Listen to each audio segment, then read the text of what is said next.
क्या हुसैन नवाज वाकई सड़क से रोटी के टुकड़े चुन रहे हैं?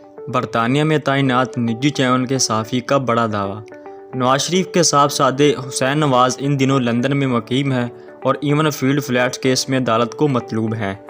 लंदन में मुकीम एक सहाफ़ी ने उनकी एक वीडियो शेयर की है, जिस वीडियो में वाज़ेह तौर पर नज़र नहीं आ रहा कि हुसैन नवाज ज़मीन से क्या उठा रहे हैं, लेकिन उनका दावा है कि हुसैन नवाज सड़क से रोटी के टुकड़े चुनकर साथ ले गए। नुमाइंदे के मुताबिक हुसैन नवाज ने दफ्तर की तरफ वॉक करते हुए ज़मीन पर रोटी के टुकड़े पड़े देखे तो वो चुनकर अपने साथ ले गए।